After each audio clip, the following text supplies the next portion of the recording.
our class together, let's go ahead and show off our new October challenge, Architecture and Environments.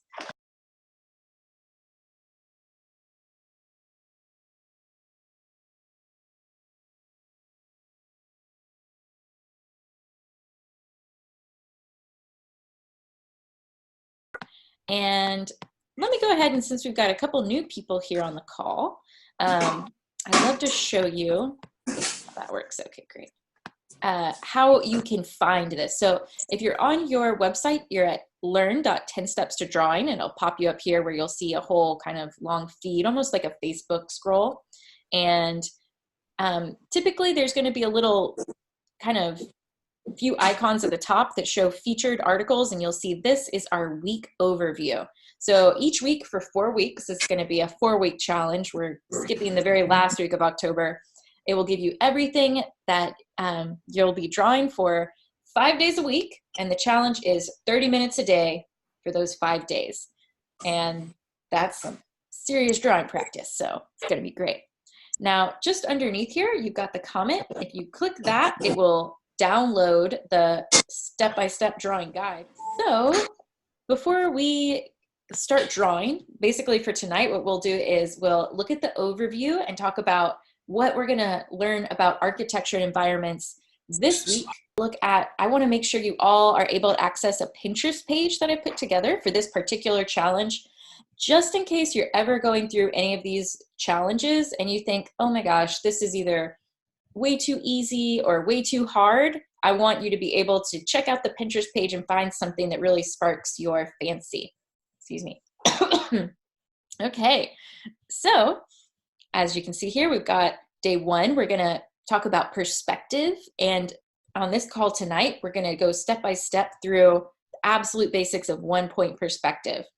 Then we'll talk a little bit about composition, and then some pencil techniques for trees and foliage. So typically whenever you're drawing even an urban scene, there's so often like a tree in the middle of a walkway, and it's really wonderful to be able to have a practiced go-to way that you draw foliage and some ways to break down trees to make them more simple. So we'll show how to do that. Then we're gonna put that together, putting trees and perspective into a scene. And then finally, drawing a simple building in depth. So let's see exactly what that's gonna look like. Here on day 1, we're gonna actually practice doing a sort of different version of this today. We have 1-point perspective. And this line that is cutting across through the top of this picture on the left and the bottom of the picture on the right, it's called the horizon line. That's typically what we think of as where the sun meets the earth. And it's there always that you're gonna find your vanishing point. The vanishing point is the point where all of the lines seem to converge. So you can see it's almost like everything's being sucked back to that point right in the middle of the page on these vanishing points. And what I really want y'all to remember from this day is what the effect is when you move the horizon line. So very often we just stick our horizon line right smack in the middle of the paper, but here you can see what the difference is, how if your horizon line is way up tall, you get a sense of lots of earth in front of you, a lot more road, very little sky, and the exact opposite sense if you have a very low horizon line. So that's gonna be your first day. You'll set your timer for 30 minutes, and it might be that you can only do one of these. That's fine, whatever works for you. For day 2, we're gonna be looking at how you can compose your drawings of scenes outdoors using different key lines that break up the scene. So in both of these images, this is from like How to Draw. It's a really old book that's all free online now. There's so many good old drawing books. But one thing that whenever you're composing a drawing that you can think about is how you want the balance of the overall drawing to feel. And these are both compositions set on a diagonal. So here, that dotted line shows us where the key compositional line, where we want the viewer's eye to kind of swoop across the page, where that is. And that single compositional line can be interpreted a million different ways. Now, here on the top, we've got the trees leading the viewer's eye down to first this kind of rustic little cottage. And, I probably saw this a few times before I finally realized if you continue looking down, ding, ding, ding, we have a little interesting focal point, these little fishermen in front of the lake. So often that line will help kind of tell a story and lead the viewer's eye through an almost narrative process of reading through the image. And here we have another landscape, a little bit more simple, but again, that diagonal kind of cutting across the page and connecting the trees to the river flowing through. And again, you see that perspective line of the one point, that river appearing to look at smaller and smaller as it goes back into the distance. That kind of connects us back to day number 1. So for day number 2, you can choose one or the other of these, or you can come up with a composition of your own using that diagonal cross. So that could be a really fun way to do that. And here's one more. It's a much more shallow diagonal if you wanted to think about where the line is going. Really the key push of this drawing is sort of this almost like a triangle that is leading back like an arrow to the vanishing point, which the vanishing point would be right here, horizon line cutting across where the sky meets the earth. So this is kind of fun because we've got an interesting texture here. You can tell things that are closer to us whenever we're looking at depth in landscape, they have a lot more detail. We're able to see more intense values, the darkest darks and lightest lights. Whereas as things get farther away from us, they get fuzzy. We can't see the details. So you can keep that in mind when you do that simple sketch. Any of these are up for you to do on day 2. By day number 3, we're going to get into foliage and trees. So the examples here are all from architectural drawing guides. And at the top, you can see a popular way for architects to quickly draw in trees. And as you can see, they're taking really basic, simple shapes, except for this kind of, I don't know what you would call it, sort of maple leaf looking shape over here. We've got triangles or sort of long ovals, a big circle. And the less perfect they are, the better, because of course, trees, unless they're some kind of fancy topiary, are not generally in a perfect shape. But by coming in and adding some almost branch-like squiggles, you get a really pleasing to the eye sort of stylized tree. So that might be something that you like to add into your sketches. And then here we have a few different types of foliage, just go-to lines that you can quickly squiggle in to get realistic looking trees. I think something that often happens is we just squiggle in almost like circles or more triangular squiggles to get leaf-like effects. And by starting to practice with these textures, you're gonna get a lot more realistic looking trees. So this one is referred to in some circles as the McDonald. So if you think the M of a McDonald, kind of like the double arches, it's kind of got that swoopy M look. To me, it reminds me of like a rooster cock crow thing. So you could think of it like old MacDonald has a farm, but that's one way to have bushy leaf textures. Over here, we have the Wendy's. So this is the opposite. It's more of a W. So just going in the opposite direction, maybe if a tree seems to have a heavier sort of leaf. And of course, you can just think of the W and remember it by the other fast food chain. We've got McDonald's and Wendy's now. Moving right along, we've got, no fast food. Bad examples. I don't eat fast food myself. Now, this one's a little bit more time consuming. The two on the right, we've got the convex, I hope I get this right, the convex leaves, where you've got a sort of big open upward swoop, often cut across the bottom. So sort of letting the instead of a sharp M that's a tall arch, it's a more broad open swoop, and they kind of cut in underneath. Really, just by practicing that one and doing your best to copy that texture there, you should probably get a good feel for it. And then the concave next to it over here, where we've got just the opposite direction, so swooping in a downward fashion and sometimes cut in half, almost like little letter D's is another way you could think of it. The letter D's either with the round part of the D facing up or the round part of the D facing down. And you can see this in action right here. We've got the concave or the downward facing D's kind of scribbled together, a kind of organic flowing line, just some typical hatching here. And down at the bottom, we've got a combo of McDonald's and Wendy's to make the grass texture.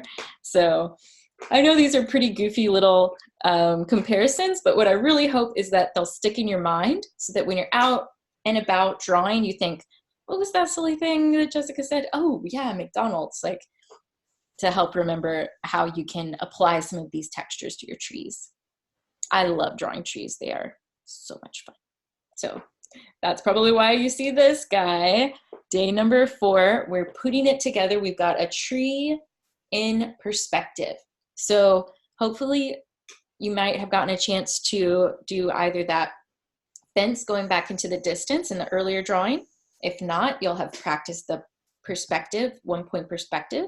And that's exactly what this fence is doing. If you follow each of the boards, you can see that they're all kind of pointing backwards, making an arrow to a single direction, which would be the end point of that would be way off the page.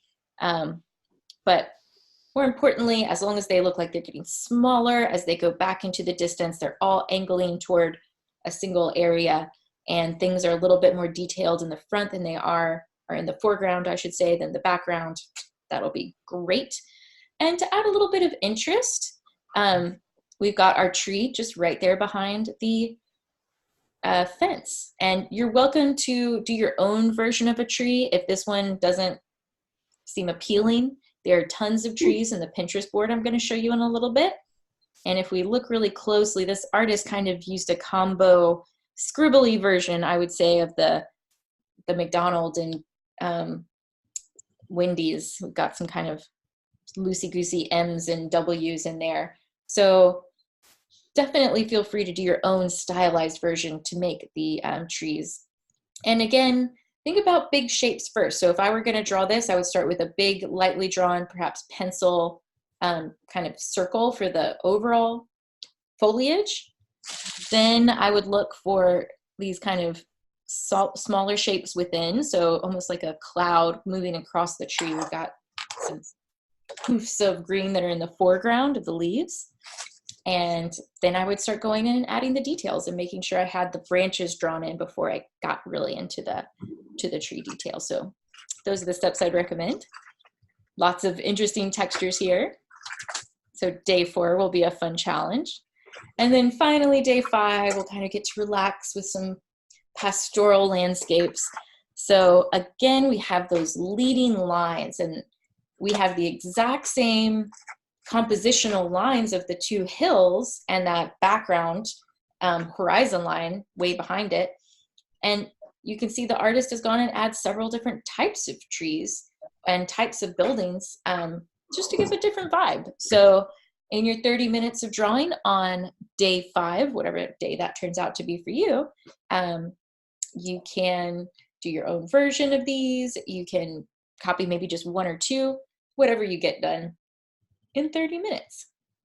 So any questions or concerns about any of these? After this, you'll have to show me how to get to this page. I don't know where it is. Okay, for sure. Will do. And I can mention you in a comment. Okie dokie. It's going to be, well, I'll wait till the end of class just to make sure exactly where we're at. So if you scroll down a little bit, and this is kind of annoying, sorry, the Zoom link was so huge on here. You have to click in. I'll have to maybe make an entire another post to make this easier to find. but I have on here a link to a special Pinterest page that I put together for this class. And it also spelled it out at the bottom of our week overview. So you can also just type it in there and spell it out if you like. So this is our architecture and environments Pinterest page. And Pinterest is where I go to find all of the cool drawing assignments that we end up doing in class most of the time. So here we have more details on how to do, for example, textures of trees. If you're looking at wanting to do more trees, mountains, clouds are going to come up a lot, whether you're in an urban scene or a more landscape scene. So lots of different examples and ideas of how you could put those together. There's so much that we won't necessarily get into this month. For example, here are more ideas on composition. If you're trying to come up with the landscape out of your imagination, there are some sort of go-to ways that you can apply things like the L. So you can see how this sort of sideways L can be applied to have an interesting composition. Oop, it disappeared. And all kinds of other resources. A lot more on trees, a lot more on textures, buildings, lots and lots of building textures, and even I thought of you for this one, Judith. This is a how to draw buildings, and this person, she's gonna pop right up, uses she uses graph paper and she just does a lot of tracing. But I think the more exciting thing that she does is take really complicated buildings and make them really simple by just finding some key elements. So all of these resources are there for you, and I hope you get a chance to peek and see if there's anything that you want to practice and draw in your own sketchbook. So that resource is good. I'll spell it out even more clearly so it'll be easier to find in the group. And I'll save the technological tour and making sure that everybody knows where everything is till the end of the call. But if you've got your sketch. I just found it. Oh, great. Wonderful. Good. If you are ready to draw, let's go ahead and get our pencils out for tonight. We're going to be doing perspective. So if you have a straight edge that can work as sort of a ruler, that would be very helpful. A lot of the times though, I just freehand. Personally for me, I like the look of a more kind of organic artist drawing. And I'm gonna leave it up to you. Would y'all rather do an urban scene or more of a landscape out in a farm or something like that? I'm always for urban, but I'll go with the group. All right, urban it is, unless you have any other preferences. Okay, great. All right, so what I'm going to start with, and tonight I'm going to begin with an HB pencil. If you have just a normal number 2 pencil, that's fine. You would just draw lightly. I'm going to start with a square or a rectangle on my page, right? So I started with, let's see if I can get this so you can see it, just a rectangle on the page to give me a boundary for where this drawing is going to be. And I'm going to draw a horizontal line right down the middle of the page, cutting it in half, the middle of my rectangle, I should say.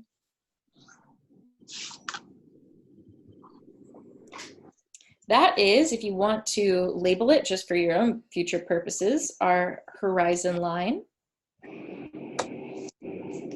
And one thing that people say makes a more interesting drawing is whenever you put your vanishing point a little bit to one side or the other. So it's up to you if you want to put it a little bit more to the right or to the left, but I'm going to put just a dot on my horizon line, and that is going to be the vanishing point where every line that goes back into depth is going to terminate. So I've got my vanishing point in there. And the easiest way to get started is to draw your road So simple, drawing the road is just going to be 2 lines that go away from our vanishing point, just like the railroad concept. You've seen 2 railroad ties going away. I would recommend that you try not to have one of these lines going directly down, like vertically down. It's just going to make it a little bit more complicated to create a building later on. And you guys are some fancy artistas. So I'm going to do something a little more intermediate advanced, just in case you want to try this out. If you would want to create a curb on your drawing, gosh, it's hard to even draw with my right hand these days, then what you could do is draw a line really, really, really close to that line you just drew, just on either side of it. And as it gets closer to the back of the drawing, it's going to converge and become almost like the same line. So it's almost the same line, but I don't understand. Why that would be to draw a curb to your street. Curb. I'm sorry. I thought you said C-U-R-B-E, and I'm thinking, what? Why do we want a curve? No, curb. Okay. Yeah.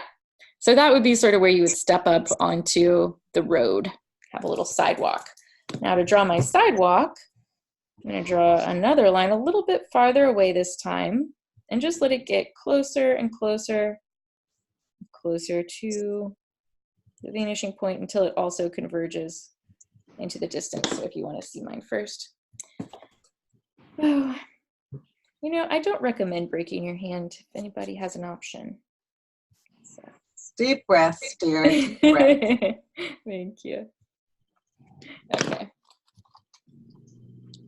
So I've given myself a little sidewalk, and now we get to the fun part where we're going to start building some actual buildings. And if you want to skip this step, no worries, it's a little complicated. So for our first building, what we'll do is draw a square, and I'm going to draw it first, and you can, just a little slow tonight.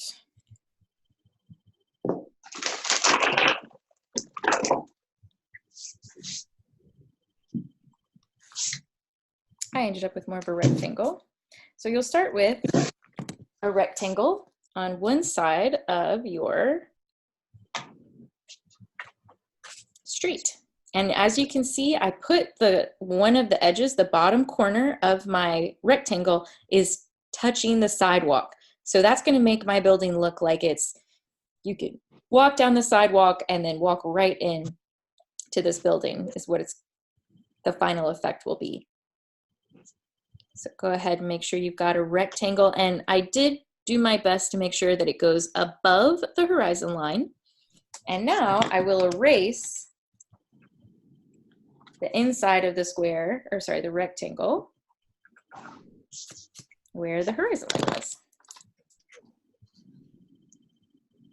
So it looks a little bit like, give y'all a minute to get there.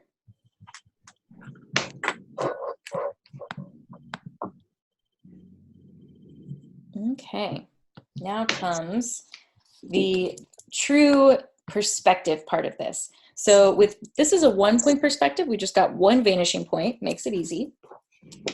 Now with the 1-point perspective, the top of this line of the rectangle, just above where I made sure it was touching the curve, this corner here, I'm going to connect to the vanishing point with just a really light line, because I might want to erase some of this line later. So I'm making sure that the top edge of that building is going in the exact direction to connect to the vanishing point. So the rectangle can't be too high, or it's going to be a steep angle. It's okay if it's a steep angle. What is confusing is if it's exactly the same as the horizon line. And let me show you an example of that, Judith, just so you can see what it would look like if it was very high.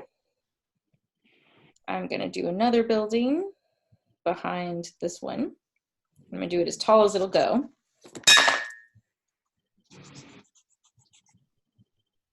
Oh.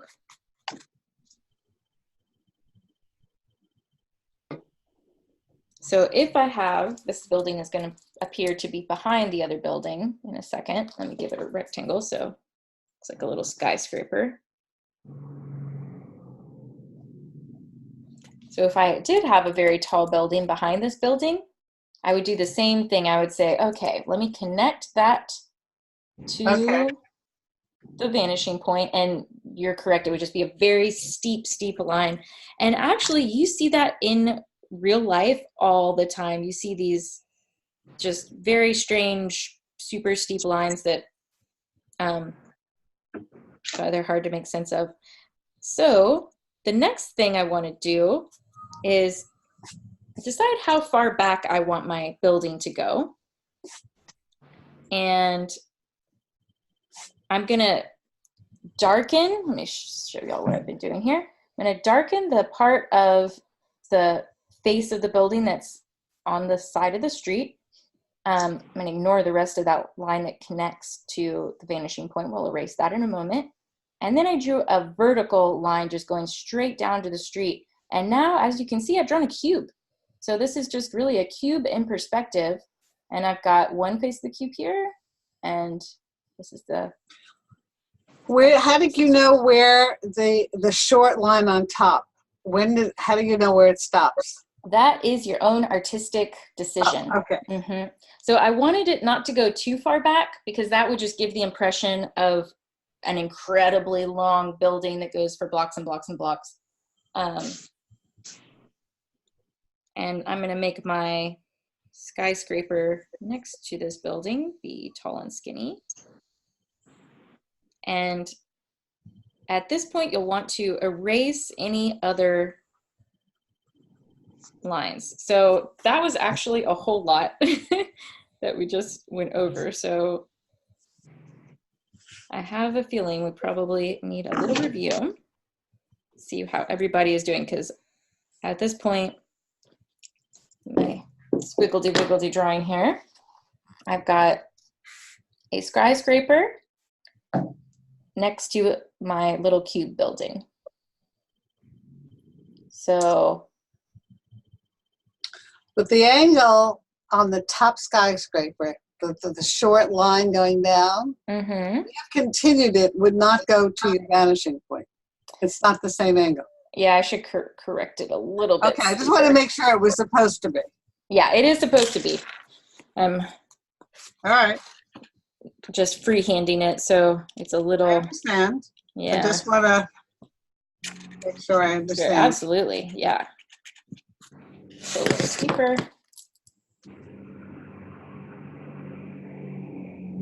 Now, if you happen to be in San Miguel de Allende, there is not a lot of straight lines in the buildings or on the streets. So that was something that whenever I go out and try and draw with these exact angles, they just don't work. So can I take a peek at some of y'all's, and especially if you have a issue, if you think something's not working out right, and we can figure out what's going on? I don't know how to show you. If you just hold your picture up to the camera, yeah, right around there, Kathy. Pretty low tech. Like that. Oh, great! Yeah, that looks wonderful. Okie dokie.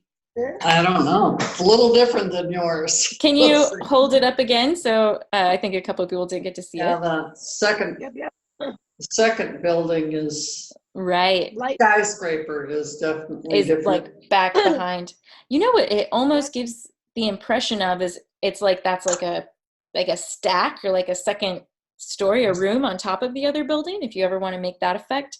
Yeah, true. Yeah. And if you want to have it look like mine, the main difference is the bottom of my building is right connected to the street. So I was sure to put the rectangle closer to, and I've done this enough times, I've kind of practiced and you get the hang of it the more you do it, but there tend to be a few like strange building conundrums. And if this is something you want to practice even more, you can look at that Pinterest page. Ooh, hey Judith, okay, let's see. So where I don't know what to do is this line Behind has to the, go all the way down, right? yes, so you're going to go not all the way down, but if you imagine that your cube has a farther back face. It's this line that I don't know what to do with. Right. So I would bring it down about maybe 2 inches, it looks like on your page, or maybe 1.5 inches. The thing is, you don't want it to go so far down that it looks like it's taking up the same space as the building in front of it. So you'll sort of visualize, like if your building was a cube, where would that back wall that we can't see, where would that line end?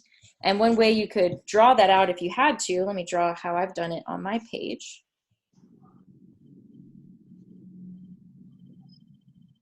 You can see what I'm talking about here. So we've drawn cubes before. And if you're ever drawing a cube, let me see if I got that right. Okay, there we go. This is the close-up building, almost, oh, I gotta put myself up here.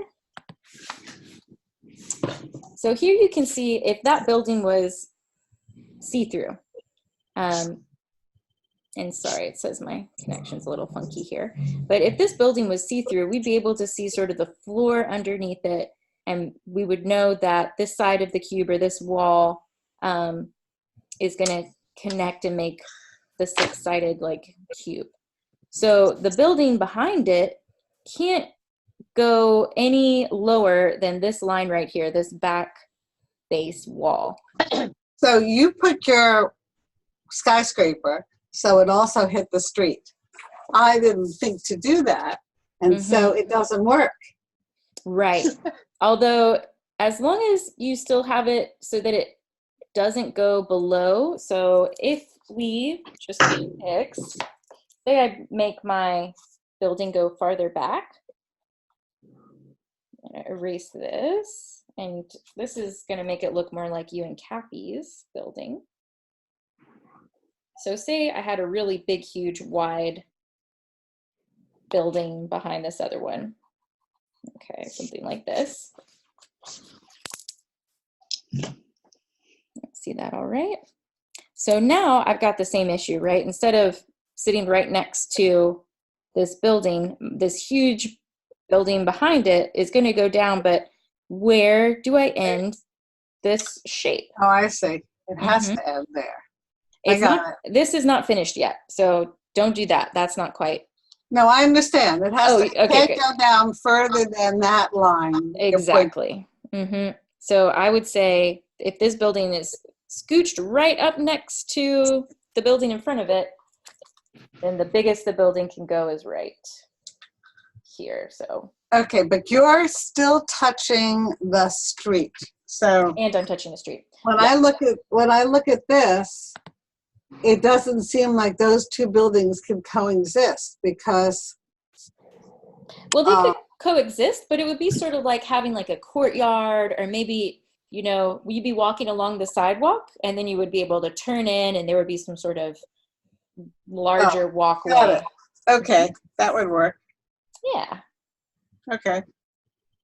So this is a project that I've done in the past called the Imaginary City, and it's kind of fun to do, where if you did this on a larger piece of paper, you could sort of create a whole imaginary world where, you know, you could make your buildings look however you wanted.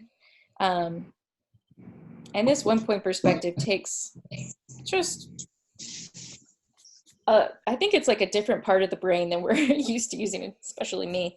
Kind of a visual, spatial, sort of imagining three-dimensional objects, like going into the distance. Anybody else want to puzzle through anything happening on your page? Linda? Yeah, I can't figure out All right, okay. how to do Cool. The windows. And Great so question.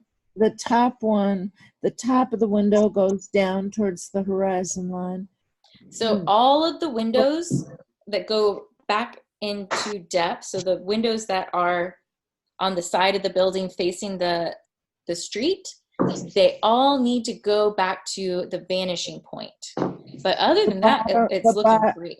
So the bottom of the window should The bottom be slightly and the top. angled up. Oh, God. The top of the window is slightly angled down, and the bottom of the window is slightly angled up. So not just slightly angled randomly. Let me show you on my page. They've got to go. So if I'm going to start a window here, and what I like to do is I'll start just the vertical line, because the vertical lines always stay the same. This is also the same for doors. So I've started a few little vertical lines where I want my windows. At each of these points, I need to connect these lines to the vanishing point. And ideally, I'd be using a ruler or some kind of something. But all of these lines are going to go up to the vanishing point to get me the top and the bottom of my windows or doors or anything. So any line that's facing, for us, the street or going back into depth. And the way you can tell if it's going back into depth is if it, on the building, if it doesn't have a right angle in the corner. So on something like a building where we know that if you were looking straight at it, facing it, that there would be a right angle, then that's your clue. Like, okay, this is not going to go back into depth. This side of the building does not need to worry about the vanishing point. But anything on the side of the building that is going back to the vanishing point, you will connect the top and bottom of those windows to that vanishing point. And you can make your windows look however you want. So I'm just gonna make mine kind of dark and black so y'all can see it a little bit better. This is definitely the most complicated thing we'll be doing this month. I mean, as far as sort of started us off with the most complicated, huh? Yeah, but it's the foundation. Once you got this down, you can do anything. Well, this isn't. And working, let's see. Yeah, so this one. Okay, so you got to do the top of the window too, and also your. Well, the top of the window is okay, right? Nope, it's going the wrong direction. It needs to go. It's going to be an angle, an upward diagonal. Right, of course. Goodness, I'm so dyslexic. Yeah, I feel the same way sometimes when I do these. I'll be drawing and my line will go literally the wrong direction. And so if you're ever drawing from life, please. But wait a go minute. ahead. Mm-hmm. It has to follow. Can you see this? Mm-hmm. Okay, so, but it has to follow this line, right? Oh, I see what's happened. So the top of your building, Linda, is not hitting the vanishing point. So that's why it's throwing you off. I can see that now, right. Okay. Mm-hmm. Mm-hmm. Okay, I got it. But I will tell you, your eyes will deceive you, especially when you're drawing from life. So when I'm drawing a building in person, I do that artist thing you always see artists do where they've got their pen or pencil held out. And if you close one eye, that's an important part of the trick. You can hold your pencil so that you can see, okay, well, what is a perfect horizontal? And then if you compare that to the angle that you're looking at and you sort of freeze it in your mind, you can say, okay, it's going at this angle. And you bring it back down to your page and kind of replicate that. That's what we call the pencil trick. And that is so important. And I get that same visual dyslexia that Linda was just talking about, where I'll look at a line and if I just use my naked eye, I would make it go maybe in an upward diagonal. And then I'll take my pencil trick and I'll test it and I'll say, okay, well, what angle is that really? And I can't believe it. It's actually going in a downward angle. So when I do architecture and I'm drawing from life, I do not trust my eyes at all. I just trust that I need to check everything. It's like doing a math problem. Always check your work. You know, the verticals are just as difficult because my verticals start to curve. Let's see. I'm not I guess, oh, I see, on your doors and windows. Yeah. Okay. So one way to get nice square verticals is, so for me, this is the closest thing to a straight edge I have over here at the moment. What I will do is I'll take whatever I have around me that's like a nice square that I know this is a 90-degree angle. It's got rounded corners, but it's a 90 degrees. The first thing I want to do is align the bottom of the square angle. So this could be a note card, it could be a ruler, but I wanted to get it totally in line with the bottom of the page so that I know, boom, that's going to be straight. Then I'll just scooch it, keeping the bottom in alignment.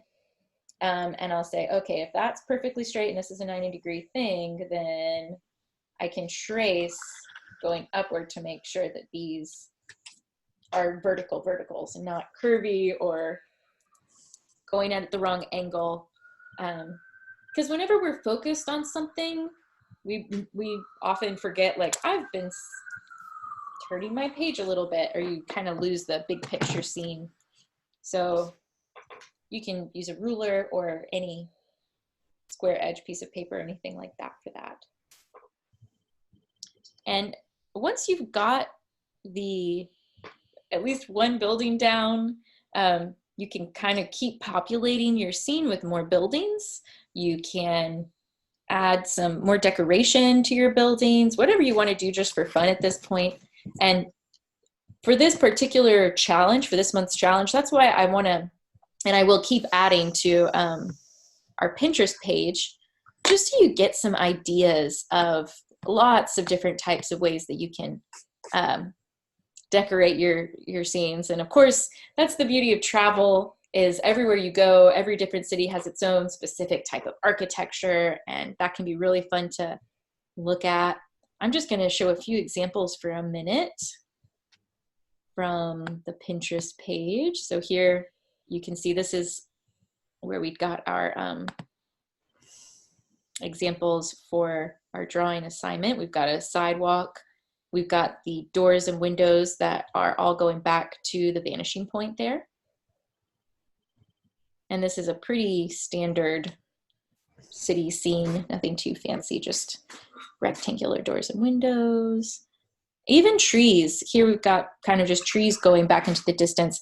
They don't have particular sharp angles we have to worry about, but they are going to be getting smaller and smaller. And to make the tree look like it's the same size tree, the line of the trunk, if you drew a line connecting where the trunk connects to the foliage, the leaves, that's also sort of in alignment. See some other examples. Almighty, even with the ruler, I can't get these windows not to look weird. Oh no. Yes, Diane, did you want to? I want to ask you, if you're putting people in, there's something called the line of sight, or how do you sight the people against the horizon line? We're not there yet. So you'll want to think about, if you already have your buildings in, your people, you're going to want to make sure they're small enough to walk into the door. So that'll sort of give you a good idea of about the size of them. So, that's if you decide to start with your scene first and then draw the people. And then as far as letting them go back into the distance, if somebody's really close to you, they might have more detail. So you could use something like these block detailed people. The farther and farther away, they might just be little sort of fat stick figures like you see here.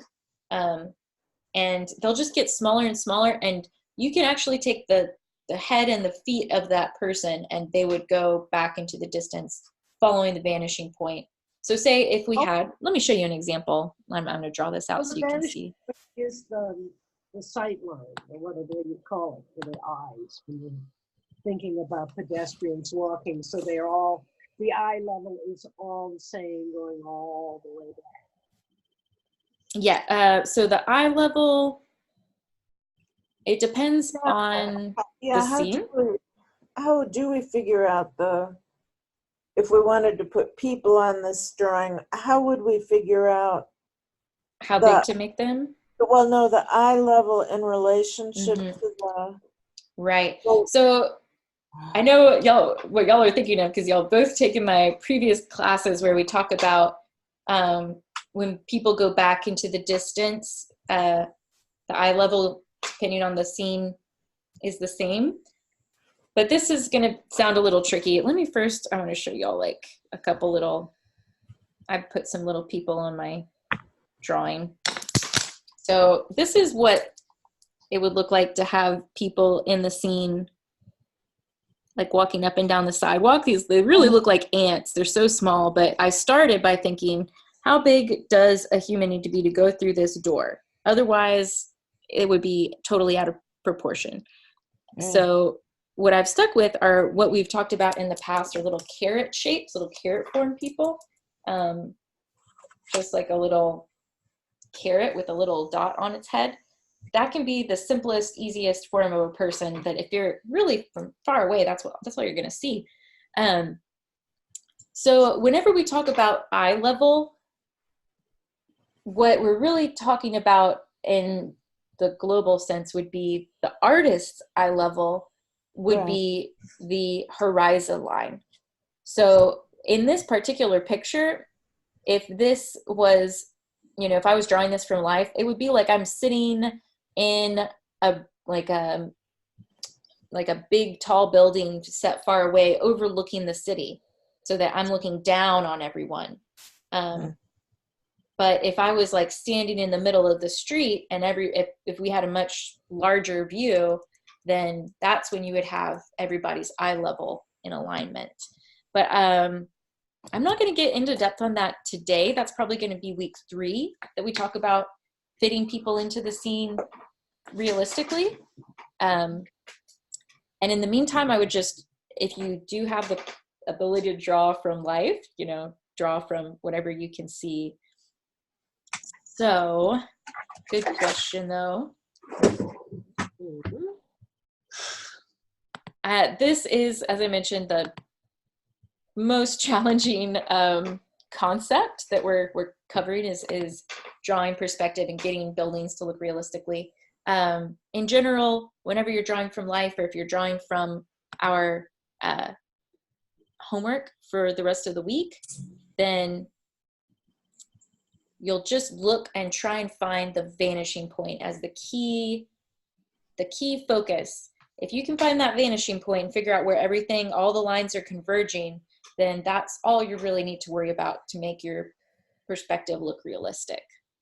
And if you have any questions about it, just, put it right there in our group. You can just make a post, or you can do a private little chat with me, whatever you feel more comfortable with, and I'll swoop into the rescue, because please don't get too stressed about this. I myself, I have so been there, and I've seen people just cry in my art classes, because this is not the kind of fun art people generally think of, is that perspective, but it is well worth it if you, just do your best and don't try to erase the mistakes. Show me the mistakes so I can help figure out what went wrong and what magical bit of learning you have to do.